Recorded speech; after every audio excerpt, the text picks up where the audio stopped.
कुरान में आदमी लफ्ज 24 बार आया है, तो वहीं औरत लफ्ज भी 24 बार ही आया है। दुनिया लफ्ज 115 बार, तो आखिरत लफ्ज भी 115 बार। 88 मरतबा फरिश्ता लफ्ज, तो जनाब 88 मरतबा ही शैतान लफ्ज का इस्तेमाल हुआ है। 145 बार जिंदगी लफ्ज, तो 145 बार ही मौत लफ्ज का जिक्र कुरान ने किया है। क्या अब भी यही कहोगे कि कुरान अल्लाह का कलाम नहीं है? हदीसों के मुताबिक ज़कात देने से मालो दौलत में बरकत होती है, यानी ज़कात और बरकत लफ्ज का एक दूसरे से कनेक्शन है। अब देखिए, कुरान में ज़कात लफ्ज 32 बार आया है, तो वहीं बरकत लफ्ज भी 32 बार ही आया है।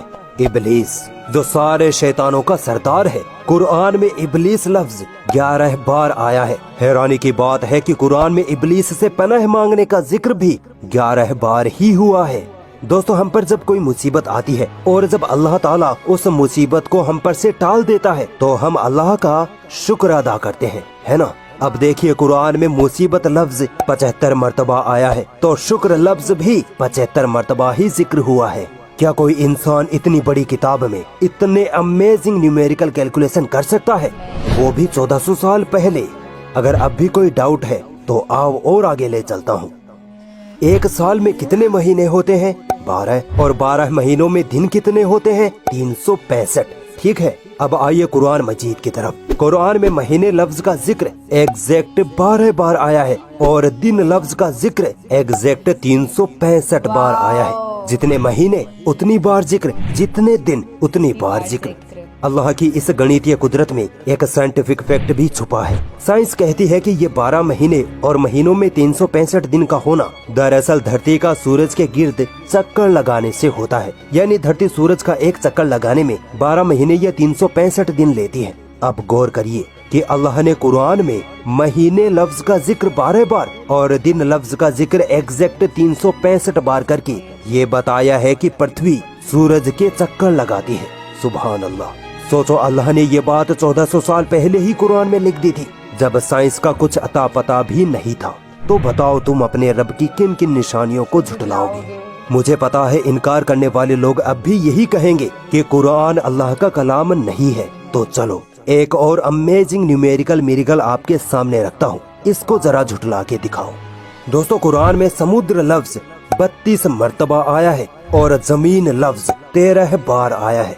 आप सोच रहे होंगे कि ये तो कोई मेल नहीं बैठा, है ना। लेकिन अगर आप इन दोनों नंबरों को जोड़ दे, यानी 32 + 13, तो बनते हैं 45। अब भी कोई मेल नहीं बैठ रहा। सुनिए, साइंस कहती है कि हमारी पृथ्वी का 71.1% हिस्सा पानी यानी समुद्र है, जबकि 28.8% हिस्सा जमीन से घिरा है। अब आओ कुरान में दिए गए समुद्र और जमीन लफ्ज की परसेंटेज कैलकुलेशन करते हैं। दोनों नंबरों को जोड़ने पर बनते हैं 45। ठीक है, समुद्र का प्रतिशत निकालते हैं। 32/45 × 100 निकलता है 71.1%, और जमीन का प्रतिशत निकालते हैं तो 13/45 × 100 आता है 28.8%। ये दोनों एग्जैक्ट वही प्रतिशत है जो आज हमें साइंस समुद्र और जमीन के बारे में बताती है। अल्लाहु अकबर। तो क्या अब भी कोई है जो अल्लाह की इस गणितीय कुदरत को झुठला दे? नहीं झुठला सकता। अगर कोई डाउट लगता है तो कुरान में ये सब चेक कर सकते हो।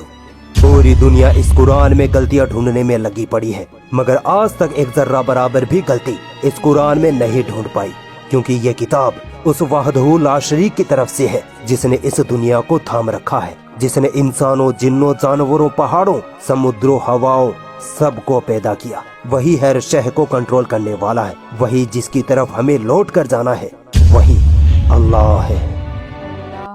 Wow, oh my God.